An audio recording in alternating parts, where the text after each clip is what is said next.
HAQAA conference affirms commitment to quality education in Africa. And again, African sports stakeholders back on higher education to boost indigenous coaching. And in our health story, a minute burst of physical activity prolongs life, Australian study finds.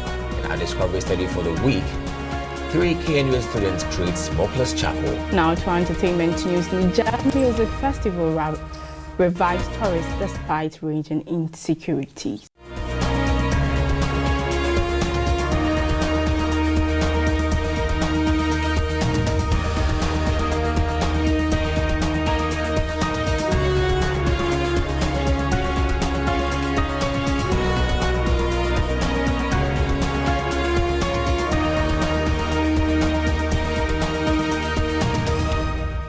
In our news in detail, the final HAQAA 2 event that was held in Accra, Ghana from 6th to 9th of December 2022 brought together the astute names in the higher education and global higher education management space to share and deliberate on the project's impact in harmonizing quality improvement and standard in African higher education in collaboration with global standards.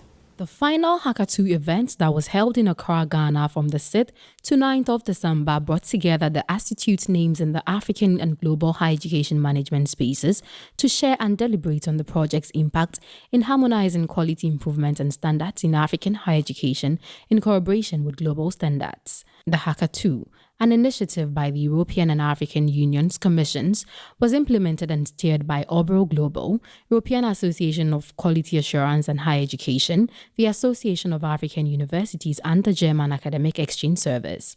The launch of the event at the Aliza Hotel in Accra, Ghana, began with opening remarks by Professor Lushola Oyewole, Secretary General, Association of African Universities, Elizabeth Colusi, Director of Global Projects and HAQAA 2 Coordinator, brielGlobal, Stefan Bienefeld, Head of Transnational Education and Cooperation Programs, German Academic Exchange Service, Douglas Blackstock, President, European Association for Quality Assurance in Higher Education, and the Special Guest of Honor, Honorable John Intim-Fojo, Deputy Minister of Education, Ghana.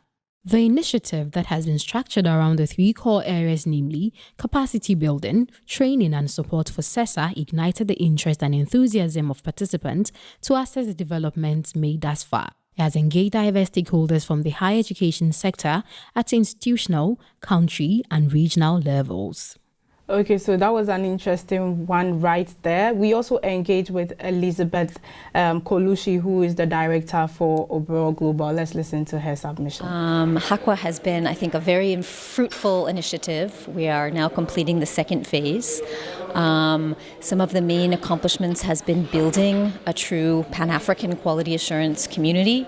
But beyond quality assurance and its significance to higher education systems and to teaching and learning and research in the African continent, we've been focusing on the notion of harmonization in Africa. How can the different higher education systems align, be transparent, be reciprocal, facilitate exchange, mobility, etc., etc. And so we've been trying to support the development of many tools under the Pan-African Quality Assurance and Accreditation Framework that would help us to advance towards that goal.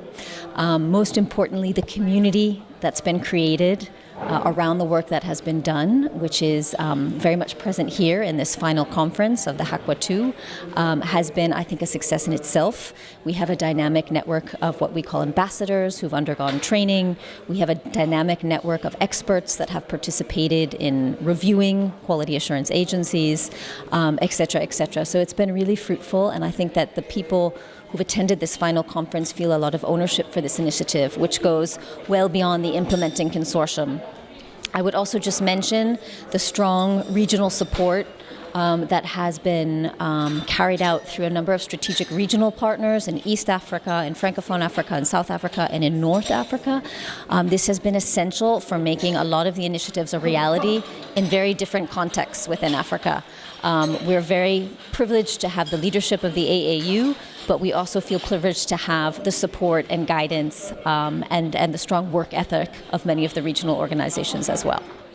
So still on higher education, 5 African teams, Senegal, Cameroon, Morocco, Tunisia and Ghana, took part in the World Cup Qatar 2022 for the first time in the 92-year history of the FIFA World Cup. This is a welcome call for the custom of Soccer Federation in Africa to hire local managers in order to expand the number of trained coaches with experience in the continent.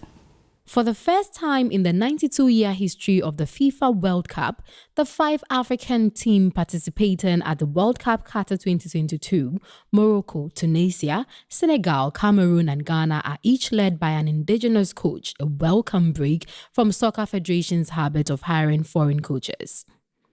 This turns a spotlight on the role of African sports universities in developing sports coach education systems to increase the number of qualified coaches proficient in African-oriented coaching practices. The 5 African coaches at the tournament are Ghana's Utuado, Morocco's Walid Regragui, Tunisia's Jalel Kadri, Cameroon's Rigobert Song, and Senegal's Aliou Cissé. The Confederation of the African Football (CAF) described the move as historic and a source of pride for Africa as it represents a massive step for growth of the African coaches and a giant step towards the development of African football. Of Africa's 5 qualifiers for the 2022 tournament, Morocco has become the first African side to reach the semi-finals by beating Portugal on 10 December. According to Professor Jimo Shehu of the Department of Sports Science at the University of Botswana, football coach education systems at African sports universities rely too much on dubious shots coaching courses and outdated coaching curricula.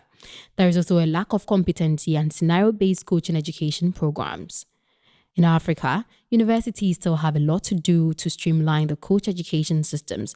Pinama Ali Gawesa Kabenge, head of sports and recreation at the Makerere University in Uganda, and the first woman vice president of the Federation of Africa University Sports, as well as the president of the Association of Uganda University Sports, told University. In our health story, according to a recent study, engaging in 3 to 4 1-minute bursts of huffing and puffing during routine jobs can significantly lower your risk of dying young, especially from cardiovascular diseases. And a good news for those who don't like playing sport or going to the gym, new research finds just 3 to 4 1-minute bursts of huffing and puffing during daily tasks is associated with large reduction in the risk of premature death, particularly from cardiovascular diseases. Published in Nature Medicine today, the study is led by the University of Sydney's Charles Perkins Centre in Australia. It is the first to accurately measure the health benefits of what researchers have termed vigorous intermittent lifestyle physical activity, or VILPA. VILPA is a very short bout of vigorous activity, up to 1 to 2 minutes, we do with gusto each day, like running for the bus, burst of power walking while doing errands or playing high-energy games with the kids. The researchers found that just 3 to 4 1-minute bouts of VILPA every day is associated with up to 40% reduction in all-cause and cancer-related mortality and up to a 49% reduction in death related to cardiovascular disease. A very short bout totaling 3 to 4 minutes a day would go a long way, and there are many daily activities that can be tweaked to raise your heart rate for a minute or so. The majority of adults aged 40 and over do not take part in regular exercise or sport. But Professor Stamatakis said the study reveals how incidental physical activities can overcome many barriers. Upping the intensity of daily activities required no time commitment, no preparation, no club membership, no special skills. It simply involves stepping up the pace while walking or doing the housework with a bit of. Please stick with us for more news in detail in Discovery and Sport at a short break. We'll be right back. Welcome to GTP Health and Safety Corner. Charging up goes a long way. Strengthen your immune system. Your immune system needs all the help it can get. Eat well, stay hydrated. Hands pick up a lot. Avoid touching your face.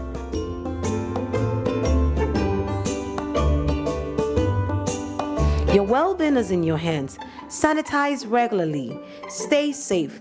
GTP, timeless.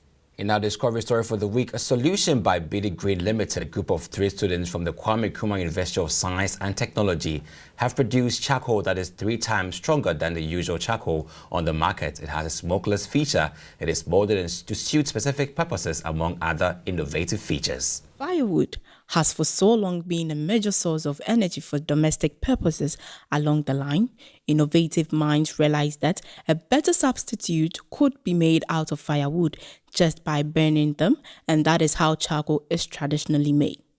With the existence of technology, cooks all over the world have been exposed to much more advanced means of cooking, such as gas and an electric stove, and although charcoal has been substituted with better options, its relevance has not entirely been relegated. To date, a wide range of people find major usefulness for charcoal, as it is being used by kebab sellers, household cooks, industrial cooks, amongst others. However, many users of charcoal tend to complain about the excess ashes it produces, its weight and high consumption, its inability to be regulated, and its hazardous effects. It is in the midst of these complaints by users of charcoal comes an innovative solution by brielGlobal Ghana Limited, a group of 3 students of the Kwame Nkrumah University of Science and Technology. These innovative minds came together to produce charcoal that is 3 times stronger than the usual charcoal on the market. It has a smokeless feature. It is molded to suit specific purposes, among other innovative features. A major focus area of the brielGlobal charcoal inventors was to come up with a green means of producing charcoal in order to reduce pollution. brielGlobal charcoal's smokeless feature is influenced by the inventors' willingness to contribute to a green society in order to address climate-related challenges. The brielGlobal team provides green means of using charcoal with long-lasting features. Now to our entertainment news. The Air Festival, one of the largest cultural gatherings in the Sahel, made a triumphant return last week, bringing to a crowd of thousands the songs, dance and oral tradition in the nomadic Tuareg culture and the ray of hope for a Niger revenge by jihadists. About 5,000 people attended the much participated 3-day festival in Ferwani, an oasis tucked between the mountain and the desert, many of whom were local VIPs. Dishes of spit-roasted lamb were served and the sound of electric guitars echoed across the pink Saharan dunes towards the Air Mountains. "It's like playing at home," said musician Umara Mokhtar. "The desert," he said, "is where we were born, where we grew up, and reminds us of where we come from." One of the biggest cultural events in the Sahel region, the Air Festival, returned last week, bringing the songs, dances, and oral traditions of the nomadic Tuareg culture to an audience of thousands and a burst of hope for jihadist-scarred Niger.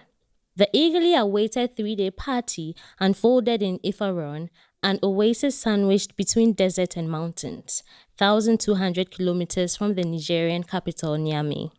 Some 500 people, many of them local VIPs and a few foreigners, replaced the desert's usual calm with a ballet of 4x4s whipping up plumes of dust. After attending concerts and beauty pageants, festival goers spent long hours reclining on mats, where in between rounds of tea, discussions ranged from merits of Toyota pickup trucks to barely concealed regionalism. If not for the pervasive presence of troops to provide security, this scene could have taken place some 2 decades ago. The festival, launched in 2001, last took place in 2020. In its prime, well-heeled European visitors beat a path to Niger and neighboring Mali, and men who are now rebel chiefs worked as tourist guides. An airline linked Paris directly to Agadez in Niger and to Gao and Kidal in Mali. For many years, the Paris-Dakar rally raced through the deserts. Memories of this halcyon time persist today. Despite the 2 jihadist insurgencies that beset Niger and its chronic poverty, it is ranked the world's poorest country by the benchmark of the UN Human Development Index. After 6 French citizens were killed just outside Niamey in 2020, France, previously the main source of tourists, declared Niger a red zone and recommended travel there be avoided. Okay, so, I find this very entertaining, looking at the insecurities that these people have. But then, amidst the insecurities, they still were able to organize their event. What do you think? Absolutely. It explains the resilience of the Nigerians and how they're able to bounce back into their normal course of activity without, being hampered by any other external disturbances like the rebel attacks and all that.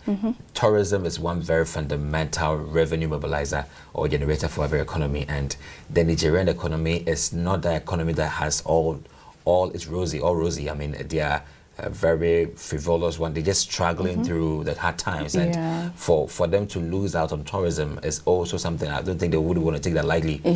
So if they consider they weigh the odds that, okay, if we're celebrating our music festival this year and we have the rebel attack, what do we choose? But it takes only a resilient, optimistic community to say, well, what we're going for, the festival, we want to raise revenue and also overlook all these attacks. It's music and it's Niger. Yeah, because I see that there were a lot of people who actually attended. I think there were about 5,000 people. Some of them were foreigners and some of them were, the locals, their own people. And I think it's a good start regarding or in as much as there were some insecurities and then there were some, problems and all that happening. I think regardless, they still made it to the event. And absolutely. Yeah. And this festival traces way back. 20 years ago, they've been celebrating this music for a long time. And it's not now that they're going to lose out on there. They still got to keep it up.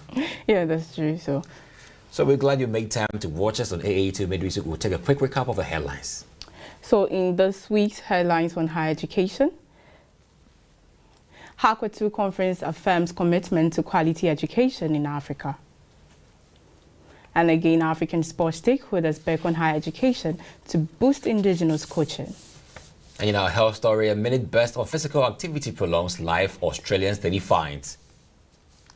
In our discovery study for the week, 3 KNUS students create smokeless charcoal. Now to entertainment news, Niger Music Festival revives tourists despite ranging insecurities.